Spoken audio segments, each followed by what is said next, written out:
We're on already. Are we? Hi, guys! Hi. How's everybody? I am Andre Diniz, I'm Elizabeth Gonzalez. and we're here doing our third Facebook Live for our short film, Lost Oaths. We're having an Indiegogo crowdfunding campaign, and we are at 75% so Super far. excited. Thank you so much, you guys. Thank you to... Cheers. Cheers. Cheers first. Cheers, guys. Let's do this. Okay. Still, it's amazing that, today we're kicking off officially the third week of the campaign. And on the first week, we did 50%, now we're at 75, and let's keep it up. I'm pretty sure we're gonna get to 100 very soon, right? Yes. But we wanna give definitely shout outs to two people this week who have donated an amount and who immediately automatically makes them associate producers in our film. And that's Lauren Escadon and Gerardo Medina. Thank you so much. Thank you so much, Lauren. And thank you so much. Who's our other big donee? We talked about that donate last week. We gave a shout out. So we get a special So these shout are out the today. two new shout outs for the week. But thank you everybody else that I know, like all of my friends and old friends, new friends who have donated. It really means so much because I consider you as actually being part of the project now, because it doesn't matter if you donated $5 or 500, whatever, it's all coming together and adding to that total. And Yes. whether you share now, if you can't share this, right? Yes. And And thank you so much to all my friends, my family, my colleagues, everybody who's already donated. Thank you for believing in me, believing in this project. I'm so excited to be co-producing and co-creating with my friends, and it means so much to me that you guys have helped to get us to 75%. So please keep donating. We're so close, and if we can, pass our goal, we'd be super, super happy. keep doing it. So we wanted to, I'm so happy to have Elizabeth here today. Last week we had a diver and who's also acting, co-producing the film. And we wanted to talk a little bit about Elizabeth today and her take on everything, and let's get to it. So you are playing the character of Anna in the movie.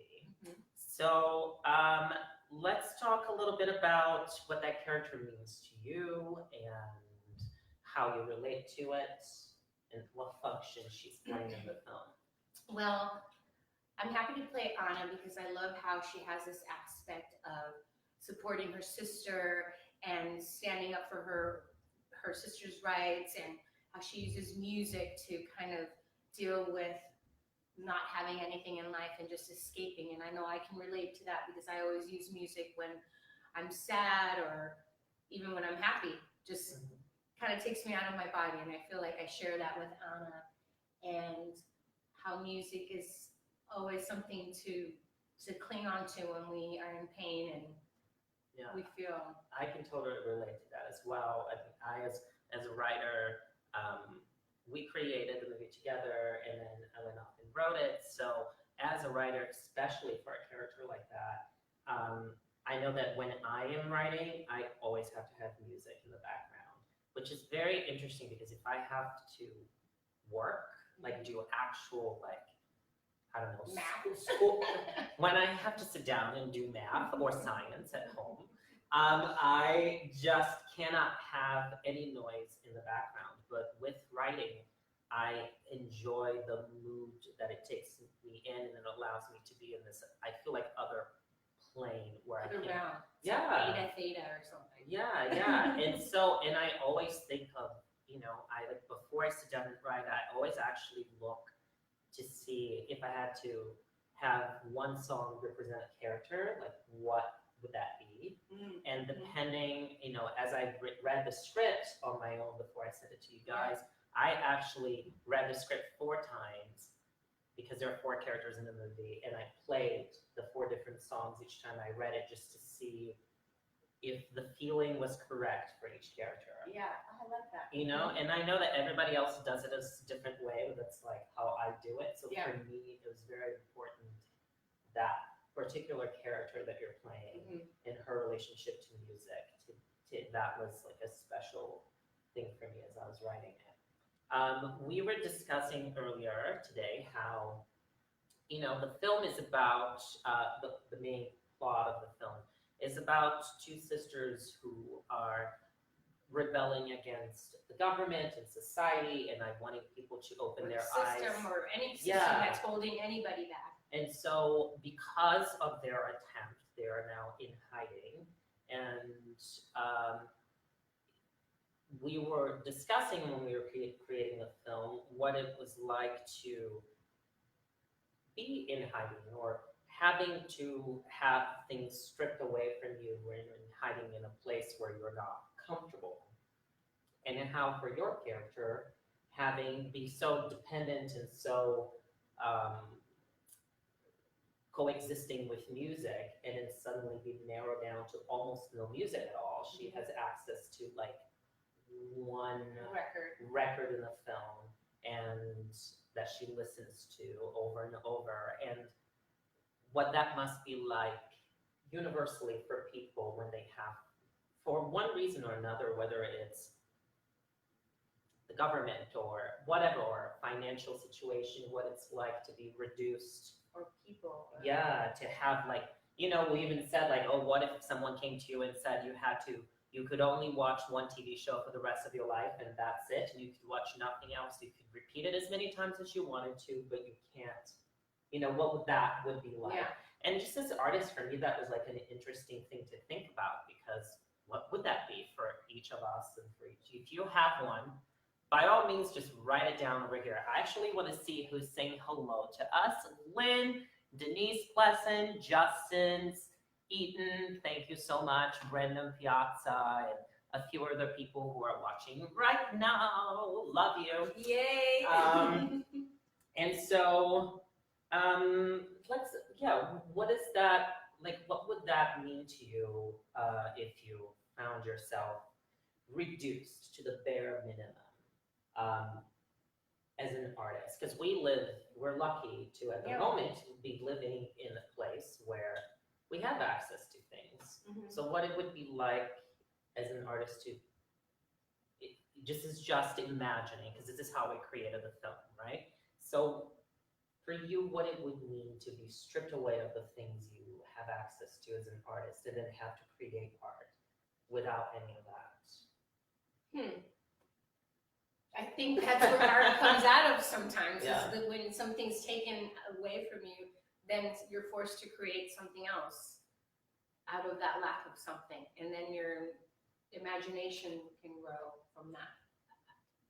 I'm fortunate not to have that situation right now, but I can sympathize with what's going on with the world and how people feel with whatever walls or barriers are holding them down.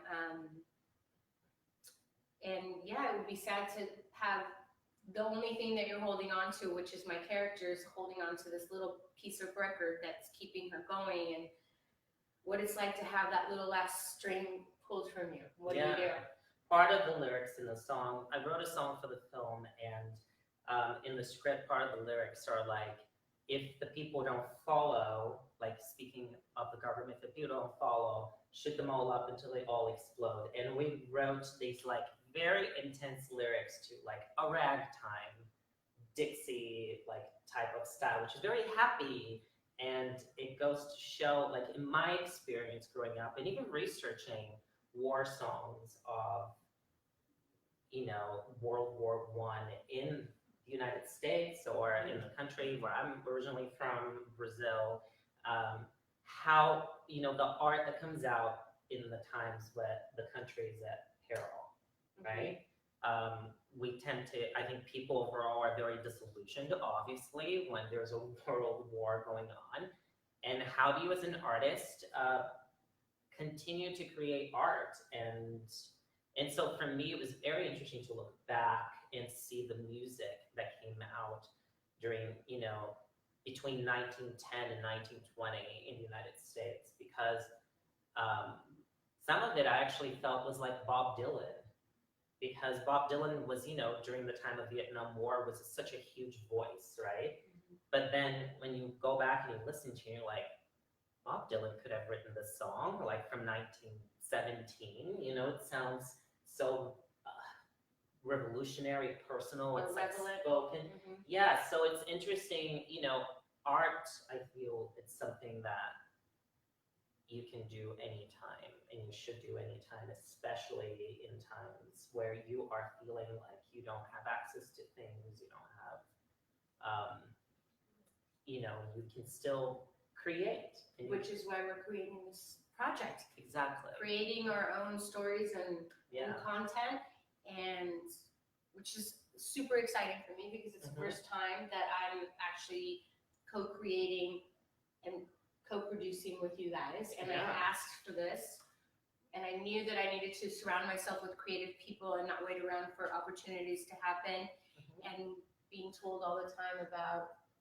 well, if the door is not being open, you need to create your own stories and create your own content, and here we are, and appreciate all this support that Yeah. we're getting already, but please keep it coming. Yes, it's a very interesting point as well because everyone is hearing now, like literally, it's like everyone is hearing that you should create your own content, you should go out there whether or not there's opportunity for you out there or it's diverse or it's not diverse, just create your own.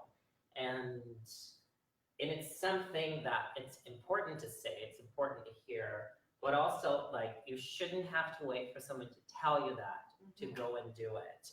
An artist creates, right? So if your strength in creating is not writing, then find that writer who can do it for you. Which we did. And then if your strength is not acting, but you're a great director, then find those actors, find those people. Yeah, find your tribe. Come together and do it. But definitely don't wait from this point on for someone to say it to you. Be that person who just doesn't say it to people either, but just gets up and finds the people, right? Because then that's when things happen.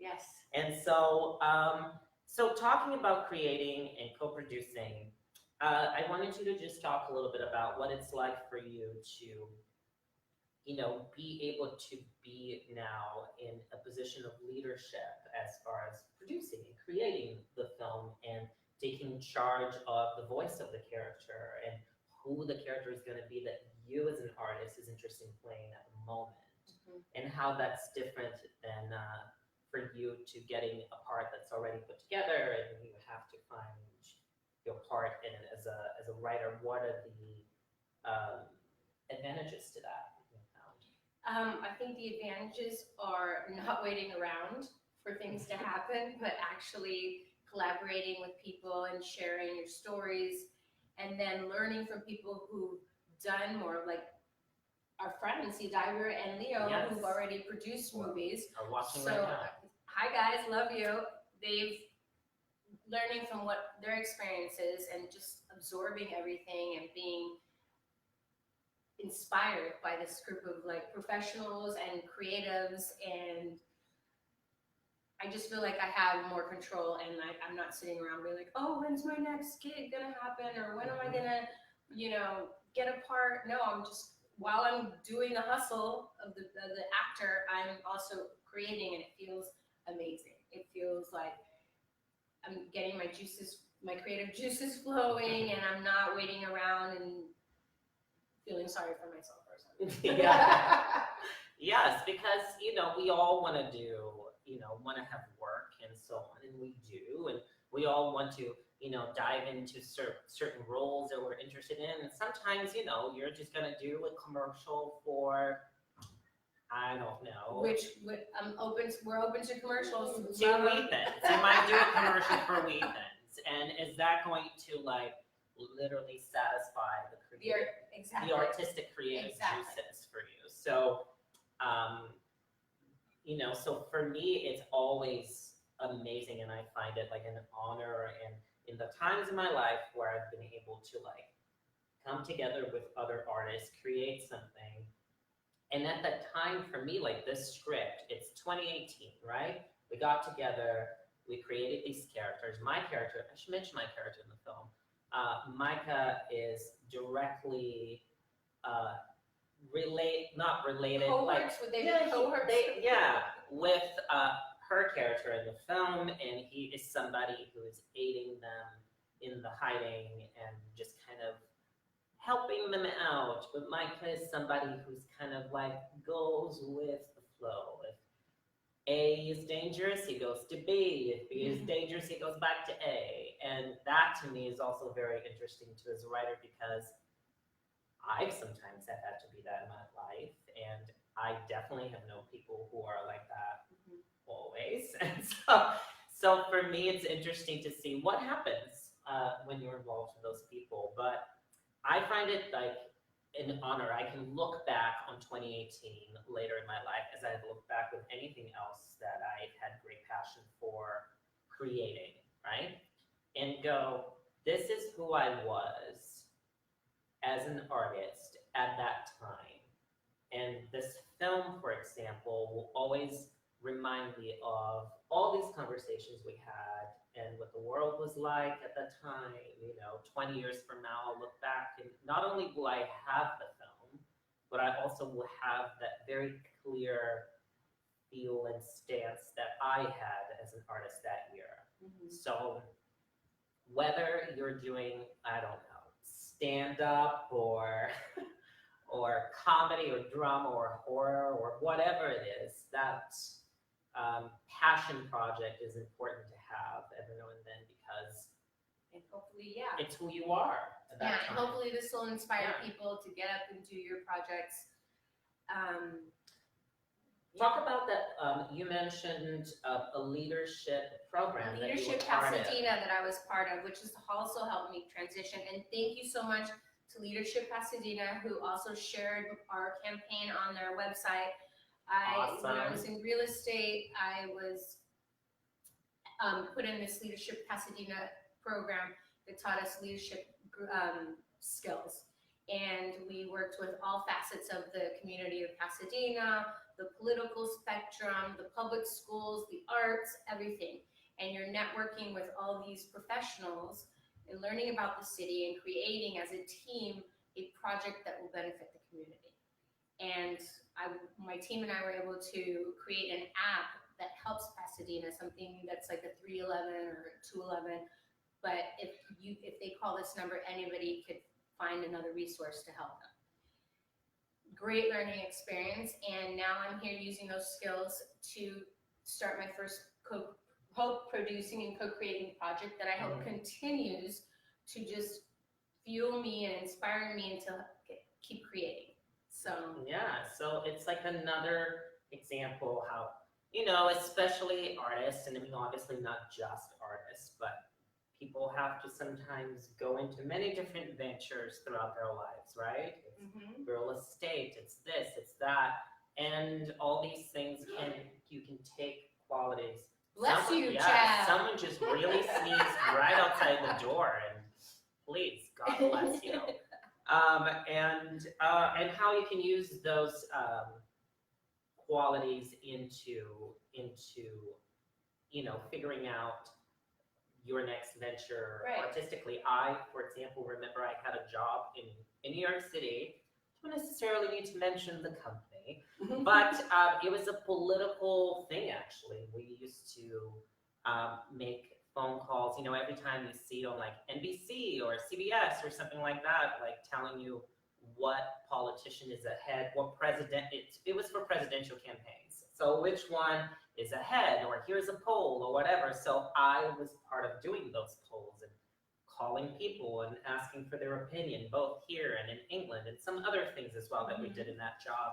And it was always very interesting to have to, whether it's a political call or not, sometimes we were calling, the president of a highly esteemed company, a Fortune 500 company, and we had to reach to him, and we had to have him, or, back then it was more him. Today it's more him and her, which is amazing. But literally, I actually remember making the comment years ago that there were like no women that we ever called in those Fortune 500 companies that were in positions of leadership.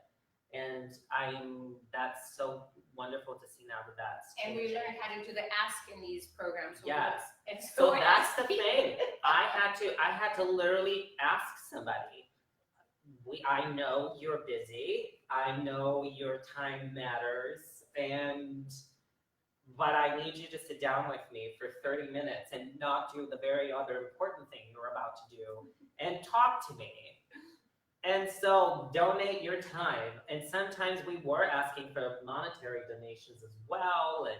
And it was very interesting. At one point, I remember doing that job and going, I'm tired of this job. Like, what is it gonna do for me as an artist? But then I remember it clicking, like, oh, these things that I'm experiencing now, I can use them for something else. And then it was right around that time that me and a friend opened a theater company in New York, and we had it for a few years. And I remember the very first time I had to crowdfund, which back then you could not do it online. You literally had to crowdfund from like mailing letters or emailing,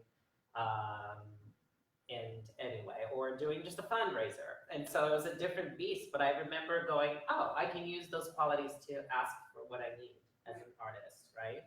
And so here we are. Asking. And you can be part of the project. It doesn't have to just be money, but it is money, and you can be part of our producers too. Yes. Share this. I wanted to tie back, we're about to wrap up, but I wanted to tie it back, how your character, Anna, wants to be a leader. So we talked about you taking those leadership courses and how the things and then so here you are, you have now also created a character who wants to be a leader. Tell me a little bit about what that feels like in the eyes of the character, Anna. What is she trying to do? Because she's kind of a leader, but she's also a follower, right? So she's like in the middle. I guess it's kind of where I'm at too, is finding your voice and trying to stand up for what you believe in, and sometimes, I mean, you're in that transition period from following and leading. From following to like taking my stance and making things happen. Exactly. So I'm here creating with you guys, and it's the same with Anna. And the same with Anna. Anna's there fighting with her sister, and she's trying to find her own voice and trying to find her own way. But that's what we have to do. You always have to. Everything's a grind. Anything that you have to do in life is work. If you want to be successful, even if you get hand out, someone gives you a pass, you still have to prove yourself once you get up there. So everything to me that you love and want to do is hard work. And that's where I'm here with my friends, working hard, creating, and having fun at the same time. So a special shout out to all of Elizabeth's friends. Yes, thank you to all my friends and my family and my colleagues. I appreciate you so much. Thank you, thank you, thank you. Yeah, we've had some other people so join close. us. I can't see who it is, but hi to all of you.